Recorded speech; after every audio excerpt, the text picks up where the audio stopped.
So hello guys, आज के इस वीडियो लेक्चर में हम लोग क्लास टेंथ का संस्कृत का जो 8वां नंबर चैप्टर है, 8th नंबर जो चैप्टर है संस्कृत में, उसको करने वाले हैं। संस्कृत में 8वां नंबर चैप्टर जो है क्रमवीर कथा है। क्रमवीर कथा एक प्रकार का आधुनिक लघु कथा है जो चैप्टर 8 नंबर में दिया गया है संस्कृत में। तो चलिए कहानी को शुरू करते हैं। तो कहानी कुछ इस प्रकार है कि एक गरीब लड़का है, दलित परिवार से आता है। वह पढ़ने में बहुत ही मेहनती होता है और पढ़ लिख कर बहुत सारी परेशानियों का सामना कर कर वो एक बड़ा अधिकारी बन जाता है। तो आइए इस कहानी को स्टार्ट करते हैं। तो कहानी जो होती है शुरू होती है बिहार राज्य के दुर्गम क्षेत्र में भिखनटोला नामक एक गांव है। बिहार राज्य में दुर्गम क्षेत्र में भिखनटोला नामक एक गांव है। यहाँ पे दुर्गम क्षेत्र, इसका मतलब क्या होता है? तो दुर्गम क्षेत्र मतलब जहाँ पे किसी को जाने की कोई साधन नहीं हो, जहाँ पे ना बस चलता हो, ना ट्रेन चलता हो, ना कोई गाड़ी चलती हो, ना जहाँ पे हाईवे हो। तो वैसा क्षेत्र जहाँ पे जाने का कोई साधन नहीं हो, जहाँ पे लोग नहीं रहते हैं, जहाँ पे गरीब लोग सिर्फ रहते हैं, वहाँ उसको कहते हैं दुर्गम क्षेत्र। तो बिहार राज्य में दुर्गम क्षेत्र में एक भिखनटोला नामक एक क्या है, गाँव है। वहाँ बहुत सारे जो गरीब लोग हैं अपने जीवन को व्यतीत करते हैं। वहाँ के लोग जो है शिक्षा विहीन कठिनाइयों से अपने जीवन को निवास करते हैं।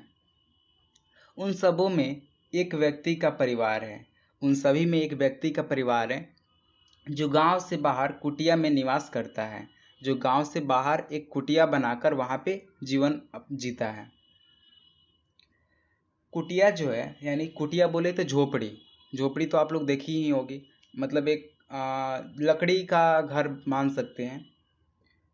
तो झोपड़ी जो है, झोपड़ी टूटी जैसी थी। उस परिवार वाले की झोपड़ी कैसी थी? टूटी जैसी थी, जो परिवार वाले को केवल धूप से बचाती थी। जो झोपड़ी जो है किससे बचाती थी? सिर्फ धूप से बचाती थी, वर्षा से नहीं। यानी जब बारिश आता था, वर्षा का मौसम आता था, तो वो जो है परिवार वाले जो है उस घर के नीचे भीग जाते थे, क्योंकि जो झोपड़ी थी वो टूटी हुई थी।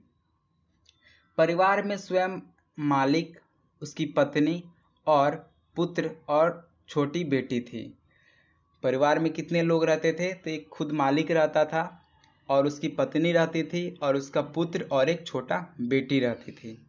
यहाँ पे जो पुत्र है इसी के बारे में कहानी में बताया गया है।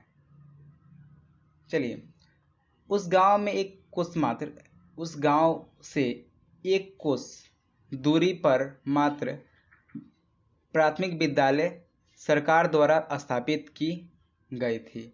उसी गांव से एक कोस दूरी पर एक प्राथमिक विद्यालय था। प्राथमिक विद्यालय बोले तो जो हम लोग प्रारंभिक तौर पे जो शिक्षा ग्रहण करते हैं सरकारी स्कूलों में जाकर, वहीं प्राथमिक विद्यालय, उसी को कहते हैं प्राथमिक विद्यालय। तो उसी गांव से कुछ दूरी पर, कितनी दूरी पर? तो एक कोस की दूरी पर एक विद्यालय था।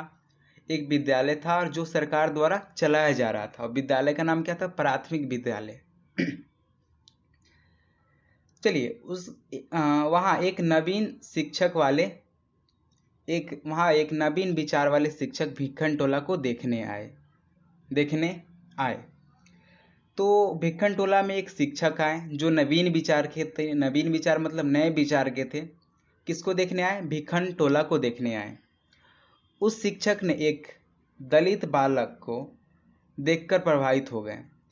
अब जब भिखनटोला में शिक्षक आए भिखनटोला को देखने, तो वहाँ पे एक लड़का था जो एक दलित परिवार से था। दलित परिवार कहने का मतलब क्या? बहुत ही पिछड़ी जाति से, बहुत ही गरीब लड़का था, बहुत ही गरीब परिवार से लड़का था। तो जब शिक्षक ने उस दलित लड़के को देखा तो क्या हो गए? प्रभावित हो गए। शिक्षक ने उस लड़के को विद्यालय में लाकर पढ़ाना शुरू कर दिया। तो जब शिक्षक ने उस लड़के को देखा और उस लड़के को बुलाए और उसको बोले चलो विद्यालय, वहाँ पे तुम पढ़ाई करना, और वहाँ पे शिक्षक लाकर उसको पढ़ाने लगे। आगे की कहानी क्या है? बालक भी उसी मन से उनकी पढ़ाई से प्रसन्न होकर शिक्षा को अपनी असली धन, अब क्या हुआ, बालक को कॉलेज लाया गया, सॉरी विद्यालय लाया गया। तो विद्यालय में जो शिक्षक दे रहे थे, तो जो बालक था उस शिक्षा से प्रसन्न हो गया और शिक्षा को ही असली धन मानकर क्या किया? धन मानकर अध्ययन करने लगा। शिक्षा को ही असली धन मान लिया और उसको अध्ययन करने लगा, पढ़ने लगा पढ़ाई। इसी प्रकार उच्च विद्यालय में जाने पर अपने परिश्रम के बल पर परीक्षा में प्रथम स्थान प्राप्त किया। और जब प्राथमिक विद्यालय की पढ़ाई खत्म हो गई तो किसमें उसका एडमिशन हुआ? उच्च विद्यालय में, हाई स्कूल में। और हाई स्कूल में अपने परिश्रम के दम पर, अपनी पढ़ाई के दम पर वो प्रथम आ गया, प्रथम श्रेणी से प्रथम स्थान से पास हो गया, प्रथम स्थान उसने प्राप्त कर लिया वो लड़का। उसके बाद क्या होता है देखिए, उसके बाद कहा गया, एक कहावत है, पढ़ाई या शिक्षा की प्राप्ति तपस्या है। पढ़ाई या शिक्षा की प्राप्ति जो है क्या है? तपस्या है, तपस्या के समान है पढ़ाई और शिक्षा। चलिए आगे कहानी की ओर बढ़ते हैं। पिता के निर्धनता के बावजूद, मतलब इसका क्या होता है? पिता, क्योंकि उस लड़के के पिता जो क्या थे? निर्धन थे, उनके पास धन वगैरह संपत्ति कुछ नहीं थी, गरीब थे, दलित परिवार से थे। तो इसलिए पिता के निर्धनता के बावजूद छात्रवृत्ति के सहारे माध्यमिक परीक्षा के बाद नगर के विश्वविद्यालय में नामांकन कराया। क्या हुआ कि उसके पिता जो थे वो बहुत गरीब थे, दलित परिवार से थे, उनके पास पैसा नहीं था। तो जो लड़का है वो छात्रवृत्ति के माध्यम से, स्कॉलरशिप के माध्यम से माध्यमिक विद्यालय से कहाँ गया? नगर के विश्वविद्यालय, महाविद्यालय जिसको बोलते हैं, वहाँ पे वो चला गया, वहाँ पे उसका नामांकन हो गया। स्नातक की परीक्षा में स्नातक की परीक्षा में प्रथम स्थान प्राप्त करके महाविद्यालय की इज्जत बढ़ाई। जब उसको एडमिशन कराया गया कि हाँ महाविश्वविद्यालय में, तो उसमें क्या हुआ? स्नातक की परीक्षा में, स्नातक बोले तो ग्रेजुएशन में उसने क्या, कौन सा स्थान प्राप्त किया? प्रथम स्थान प्राप्त किया। वो जो लड़का था गरीब, वो लड़का स्नातक में प्रथम स्थान प्राप्त करके महाविश्वविद्यालय की क्या की? इज्जत बढ़ाए, उसका नाम हुआ, उस विश्वविद्यालय का नाम हो गया, इज्जत बढ़ा। सभी जगह विश्वविद्यालय में तथा नगर में राम प्रवेश राम सुनाई पड़ता था।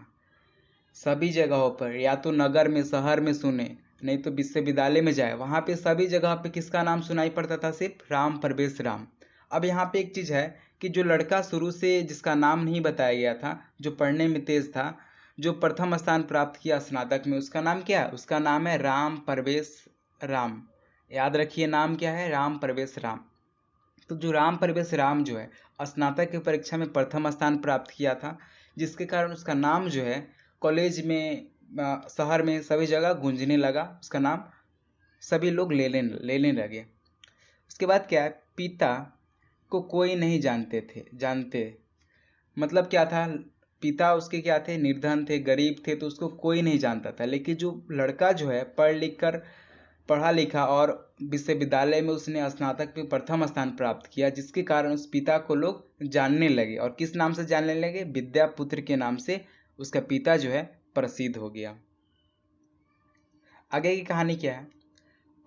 वर्ष के अंत में, जब लास्ट ईयर में क्या हुआ, उन्होंने केंद्रीय लोकसभा की परीक्षा में श्रेष्ठ स्थान प्राप्त किया। अब एक क्या होता है? तो वर्ष के अंत में उन्होंने एक परीक्षा दी थी जिसका नाम क्या था? केंद्रीय लोकसभा। इसका मतलब होता है यूपीएससी। उन्होंने क्या किया? एक यूपीएससी की एग्जाम दी, केंद्रीय लोकसभा की परीक्षा दी, जिसमें क्या किया? श्रेष्ठ स्थान, अच्छा रंग से वो पास हो गए, अच्छा रंग इनको मिल गया। किनको? राम प्रवेश राम को। तो अच्छा अंक मिलने के बाद क्या होता है? साक्षरता में समिति के सदस्यों को उसके ज्ञान, आर्थिक स्थिति, कठोर परिश्रम से सभी अति प्रसन्न हुए। तो क्या होता है इसका मतलब? जब कोई यूपीएससी क्रैक करता है या लोकसभा की परीक्षा में अच्छा रैंक लाता है, तो उसको साक्षरता मतलब इंटरव्यू के लिए उसको बुलाया जाता है। इंटरव्यू के लिए बुलाया जाता है और उसमें उससे कुछ क्वेश्चन पूछे जाते हैं, उसके बारे में पूछा जाता है। तो यहीं पे उस राम प्रवेश राम को बुलाया गया साक्षरता के लिए, इंटरव्यू के लिए। तो वहाँ पे जो समिति में सदस्य थे, जो इंटरव्यू लेने वाले मेंबर थे, उसके ज्ञान को देखकर, उसके आर्थिक स्थिति को देखकर, क्योंकि आर्थिक स्थिति उसकी बहुत ही खराब थी, बहुत ही गरीब था, उसको देखकर और उसके कठोर परिश्रम को देखकर जो वहाँ के मेंबर थे, जो इंटरव्यू ले रहे थे, समिति के सदस्य थे, वो क्या हुए? अति प्रसन्न हुए, बहुत ही ज़्यादा प्रसन्न हो गए। उसके बाद क्या? राम प्रवेश राम की प्रतिष्ठा अपने राज्य में और केंद्र सरकार में बहुत है। क्या हुआ? उसके बाद उसको एक अच्छा सा पद मिल गया, जिसके बाद क्या होता है कि राम परवेश राम की प्रतिष्ठा जो है राज्य में तो होते ही है, लेकिन उसके साथ साथ केंद्र सरकार में भी उसकी बहुत प्रतिष्ठा यानी मान सम्मान होता है। उसका प्रशासनिक क्षमता और संकट काल में निर्णय सबों के लिए आकर्षक है। क्या होता है कि जब कोई भी संकट का घड़ी आता है, संकट का समय आता है, तो राम परवेश राम जो है यानी वो जो गरीब लड़का है उसका जो निर्णय है सबों के लिए अच्छा होता है, सबों के लिए आकर्षित होता है। संकट की घड़ी में भी उसका निर्णय अच्छा होता है, सबों के लिए, सबके बारे में वो सोचता है।